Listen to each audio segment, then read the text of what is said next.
2025년 여름 전국의 보수 지지자들이 눈물을 흘리며 스마트폰을 들었습니다. 한 사람의 연설을 보기 위해서였습니다. 그가 마이크를 잡고 입을 열었습니다. 아스팔트 위에서 윤어게인을 외쳤던 분들의 노고를 절대 잊지 않겠습니다. 끝까지 함께하겠습니다. 그 한마디에 따끌창이 눈물로 가득 찼고 수십만 명이 당원증을 끊었습니다. 2025년 8월 26일 그는 50%가 넘는 득표율로 국민의힘 당대표가 됐습니다. 그리고 2026년 3월 9일 바로 그 사람이 자신을 그 자리에 앉힌 수십만 명에게 등을 돌렸습니다. 윤석열 전 대통령의 정치적 복귀를 요구하는 일체의 주장에 명확히 반대한다는 절인 결의문이 공식화된 것입니다. 그런데 그 결의문을 낭독한 것은 장동혁 대표 본인이 아니었습니다.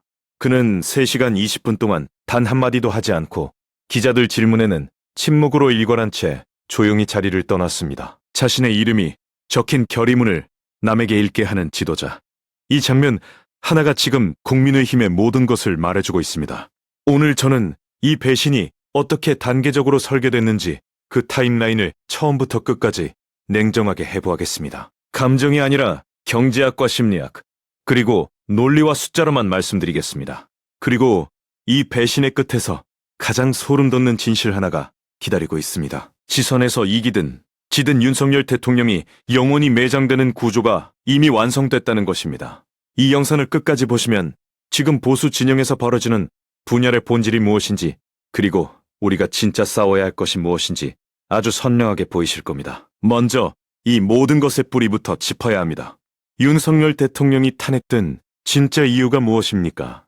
원인 제공은 민주당이었을지 몰라도 그 결과는 결코 민주당 때문만은 아니었습니다. 바로 아버니였던 국민의힘 때문이라는 건 누구도 부정할 수 없는 진실입니다. 탄핵 표결 당시 당대표였던 한동훈의 주도로 안철수, 조경태, 김재섭, 진조모, 한지아 의원 등이 공개적으로 탄핵 찬성 입장을 표명했고 총 200표로 탄핵 소추안이 가결됐습니다. 민주당은 원래 적이었습니다. 적군이 칼을 휘두르는 건 당연한 수순이었고 전혀 이상한 상황이 아니었죠. 하지만 그 칼이 대통령의 등 한가운데까지 깊숙이 꽂힐 수 있었던 건 아군이라 믿었던 자들이 적들과 한패가 되어 길을 열어줬기 때문입니다. 심리학에는 배신 트라우마라는 개념이 있습니다. 나를 지켜줄 것이라 굳게 믿었던 존재가 그 신뢰를 이용해 나를 공격할 때 인간은 외부의 적에게 당할 때보다 수천 배 더 큰 파멸을 맞이한다는 이론입니다.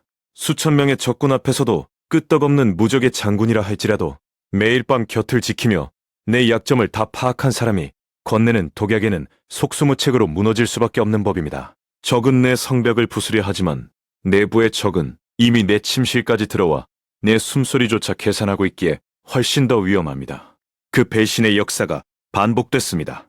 한동훈이 물러나고 새 당대표를 뽑는 전당대회가 2025년 여름에 열렸습니다. 그리고 그 전당대회에서 등장한 것이 바로 장동형이라는 이름이다. 그의 등장은 처음부터 윤어게인의 에너지 위에 올라탄 것이었습니다. 누군가의 진심을 알고 싶다면 말이 아니라 그가 걸어온 길을 봐야 합니다. 당시 장동혁 후보는 전환길의 방송에 직접 출연해 이렇게 말했습니다. 지금 여러분이 손가락질하는 전환길 선생님, 그 겨울 우리 당을 지키자고 했던 사람들입니다. 이제 나가라 나가라 외치는 것, 그게 부끄러운 겁니다. 여러분, 아스팔트 위에서 추위와 더위를 견디며 깃발을 흔든 분들의 노고를 절대 잊지 않겠다. 끝까지 함께하겠다고 눈물로 약속했습니다. 당대표가 되면 윤석열 전 대통령을 직접 면회가겠다는 약속도 공개적으로 했습니다. 그 약속에 전국의 보수 지지자들은 압도적인 지지를 보냈고 수십만 명의 신규 당원 가입이라는 유례없는 에너지가 국민의힘으로 쏟아져 들어왔습니다. 그렇게 그는 50%가 넘는 득표율로 당대표에 당선됐습니다. 여기까지는 좋았습니다. 하지만 당대표로 당선된 이후 그의 행보는 어딘지 모르게 묘하게 변하기 시작했습니다. 진정한 리더라면 이 어마어마한 에너지를 발판 삼아 당의 방향을 확고히 잡았어야 했습니다. 여러분은 그 기간 동안 장동혁 대표가 무엇을 했는지 특별히 기억에 남는 것이 있으십니까? 물론 아무것도 안 한 건 아닙니다. 그가 가장 큰 행동을 취했던 건 필리버스터였습니다. 민주당이 밀어붙인 내란 전담재판부 설치법에 맞서 24시간 가까이 사력을 다해 발언하던 그 모습은 충분히 인정할 만한 행동이었습니다. 이재명 정권의 보복을 온몸으로 막아선 그때만 해도 우리는 그를 절대적으로 믿었습니다. 하지만 그 뒤에 이어진 단식 투쟁은 도무지 이해할 수 없는 행동이었습니다. 묻겠습니다. 이것이 과연 목숨을 걸고 단식할 만큼 보수의 근간이 걸린 절박한 가치였습니까? 이것을 경제학적으로 보면 전형적인 기회비용의 실패입니다. 단식이라는 카드는 정치인이 쓸 수 있는 가장 강력한 마지막 자본 같은 것입니다.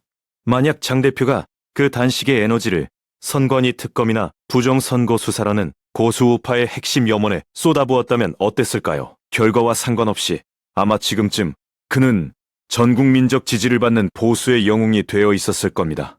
하지만 장 대표는 이 거대한 기회를 스스로 걷어버렸습니다. 가장 비싼 대가를 치르고 가장 가치 없는 결과를 사온 것입니다.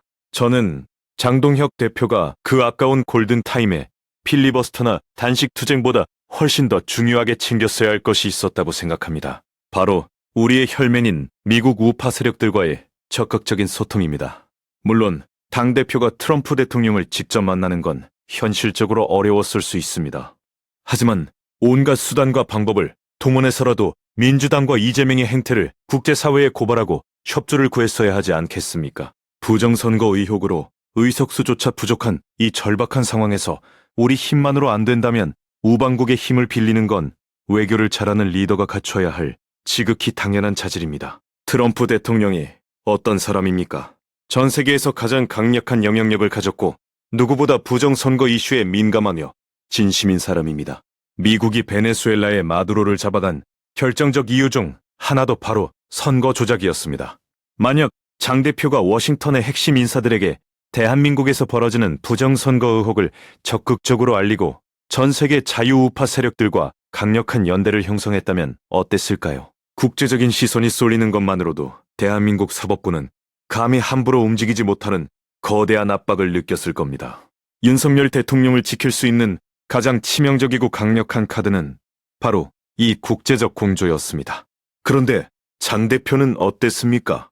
심지어 일반인 신분인 전한길 선생님조차 미국 백악관의 초청을 받았다는데 제일 야당의 대표라는 사람이 그 정도의 국제적 영향력이나 네트워크조차 발휘하지 못했습니다. 이건 처음부터 자유민주주의 수호나 부정선거 척결에는 관심조차 없었다는 명백한 증거가 아닐까요? 심리학에는 전략적 무력감이라는 용어가 있습니다. 충분히 행사할 수 있는 힘이 있음에도 불구하고 책임과 충돌을 피하기 위해 스스로 무능함을 선택하는 심리적 기만 전술입니다. 장 대표는 수백만 지지자들이 모아준 폭발적인 에너지를 손에 쥐고 있었습니다. 그런데 6월이 넘은 지금까지도 여전히 힘이 없다는 말만 반복한다면 그건 정말 힘이 부족해서일까요? 아니면 그 힘을 올바른 곳에 쓸 용기나 자질이 부족한 것일까요? 경제학적으로 봐도 이는 심각한 정치적 자산 운용 실패라는 지적을 피하기 어렵습니다. 지지자들은 장 대표에게 거대한 정치적 자본을 맡겼습니다.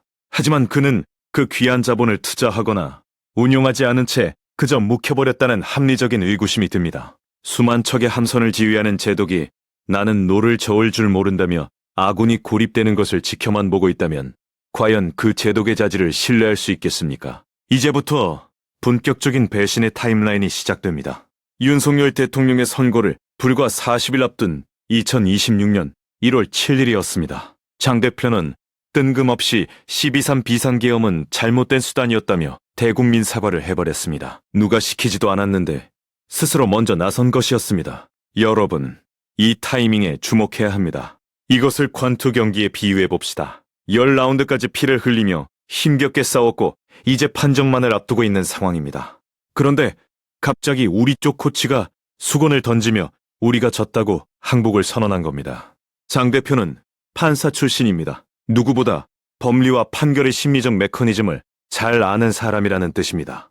증거와 증인에 입각해 공정한 판결을 내리라고 사법부를 압박해도 모자랄 판에 왜 스스로 무장을 해제했을까요? 대통령을 지켜야 할 당대표가 이미 잘못을 인정했는데 판사가 유무죄를 선고하는데 무슨 심리적 부담이 있겠습니까? 이 사과는 사실상 판사에게 마음 놓고 편하게 중형을 내리셔도 됩니다라는 초록 신호를 켜준 것과 다름없었습니다. 이 항복 선언이 무기징역이라는 결과에 얼마나 치명적인 기여를 했는지 절대 가볍게 생각해서는 안 됩니다. 이것이 단순한 실수일까요? 아니면 누군가의 강한 압박에 굴복한 기획된 항복일까요? 2026년 2월 19일 결국 무기징역이 선고됐습니다. 전국에서 피눈물을 흘리던 우파 국민들이 오열했습니다. 그때 장동혁 대표는 무엇을 했습니까? 사법부를 비판하며 끝까지 함께 싸워 이기자는 강경 입장문을 냈습니다. 지지자들은 겨우 가슴을 쓸어내렸습니다. 심리학에는 냉탕과 온탕 소모 전략이라는 개념이 있습니다. 극도의 차가움과 뜨거움을 번갈아주며 상대의 심리적 중심을 무너뜨리는 전술입니다. 이런 냉탕과 온탕을 반복해서 경험한 사람은 뇌의 방어 기제가 오작동하기 시작합니다. 처음엔 분노하지만 그 다음엔 기대를 하고 나중에는 비판의 날이 스스로 무뎌져 결국 무감각 상태로 변해버리는 일종의 심리적 지배입니다. 장동혁 대표의 6월이 정확히 이 패턴의 반복이었습니다. 그렇게 온탕의 위로가 절정에 달했던 무기징역 직후 입장문에서 불과 18일 만에 냉탕이 다시 찾아왔습니다. 3월 9일 절윤 결의문이 공식화된 것입니다. 그것도 자신이 직접 낭독하지 않고 3시간 20분 동안 침묵으로 일관한 채 다른 사람에게 읽게 하는 방식으로 말입니다. 그런데 여기서 끝이 아니었습니다. 3월 10일 장 대표는 한국노총 창립 86월 기념식에 참석해 윤석열 정부의 노동개혁 추진 과정에서 노동자 여러분의 의견을 충분히 수렴하지 못했다며 고개를 숙였습니다. 그날 의료개혁에 대해서도 급하게 추진하다 실패했다며 큰 상처를 줘서 죄송하다고 사과했습니다. 그리고 3월 11일에는 이번 절윤 결의문이 당의 마지막 입장이 맞다며 못을 박아버렸습니다. 여러분, 이 사과들이 무엇을 의미하는지 생각해 보십시오. 윤석열 대통령의 노동개혁과 의료개혁은 기득권 카르텔에 맞서 시장 정상화를 추진했던 보수의 핵심 정책이었습니다. 건설 현장에 불법 카르텔을 뿌리 뽑고 의대 정원 확대로 무너진 의료 시스템을 바로잡으려 했던 그 숭고한 유산을 대신 사과한 것입니다. 굳이 하지 않아도 될 말을 했다는 건 본인의 진심이 담겨 있다는 뜻이 아닐까요? 이건 단순한 절윤이 아니라 윤석열 대통령의 유산 자체를 완전히 부정하는 것입니다. 필요할 땐 지지자들의 눈물을 팔아 당대표가 되고 본인의 정치가 필요할 땐 대통령의 유산까지 부정하며 칼을 휘두르는 이 행태. 심리학적으로 말하면 지지자들의 인지 부조화를 악용하고 철저히 심리적으로 지배하려는 섬뜩한 모습이라 할 수 있습니다. 이 모든 타임라인을 한 줄로 정리해 봅시다. 전당대회에서 윤어게인과 끝까지 함께 하겠다던 눈물 어린 약속, 수십만 당원의 에너지를 낭비한 무기력함. 이 흐름을 놓고도 아직 장동혁 대표에게 큰 뜻이 있을 거라 기대하시는 건 솔직히 무리가 있어 보입니다. 쉽게 이해할 수 있도록 비유 하나를 들어보겠습니다. 여러분이 살인 누명을 쓰고 변호사를 선임했다고 가정해 보십시오. 그는 선임 전에 이 사건은 무죄인 것 같으니 최선을 다해 진실을 밝혀드리겠다고 장담했습니다. 그런데 선고를 코앞에 둔 시점에 갑자기 판사를 찾아가더니 우리 의뢰인이 죄를 지은 게 맞는 것 같으니 대신 죄송하다며 반성문을 제출합니다. 결국 무기징역이 선고됐는데 선고 당일 그 변호사가 다시 찾아와 뭔가 실수가 있었던 것 같다며 항소해서 자신을 다시 선임해달라고 합니다. 절박한 심정으로 마지막으로 한 번 더 믿어봤습니다. 그런데 불과 며칠 뒤에 다시 당신은 유죄가 맞는 것 같으니 더 이상 변호를 맡을 수 없다며 사임계를 던져버립니다. 그리고는 각종 언론 인터뷰를 하며 우리 의뢰인이 사실 범죄자가 맞다고 동네방네 떠들고 닦입니다. 여러분, 이게 정상으로 보이십니까? 지금의 이 예시가 장동혁 대표의 지난 6월과 완벽히 똑같은 상황입니다.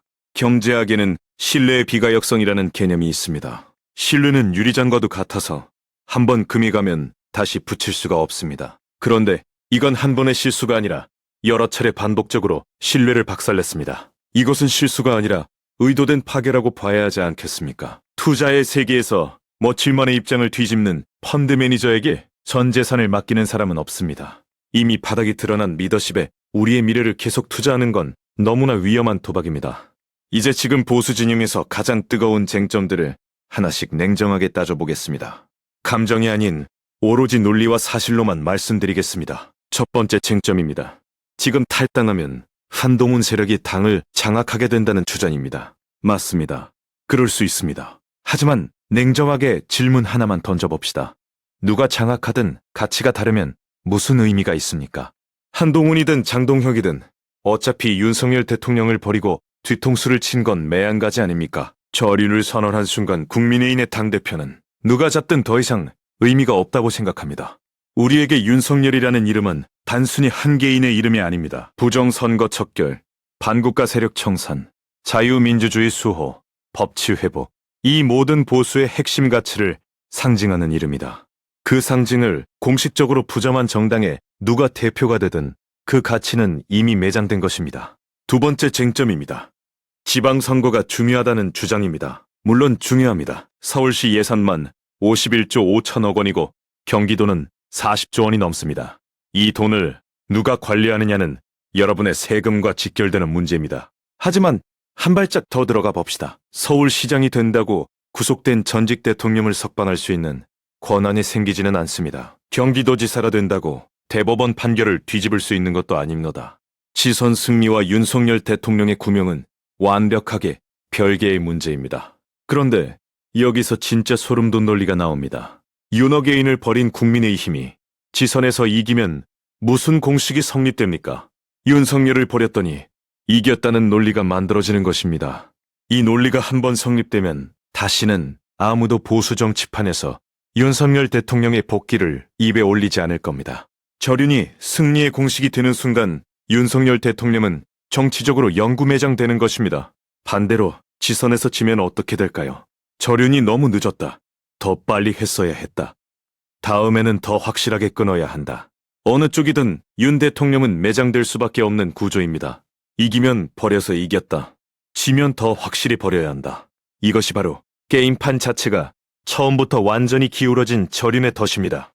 게다가 부정선거 의혹이 여전히 해소되지 않은 상황에서 지방선거의 공정한 경쟁이 보장된다고 확신할 수 있으십니까?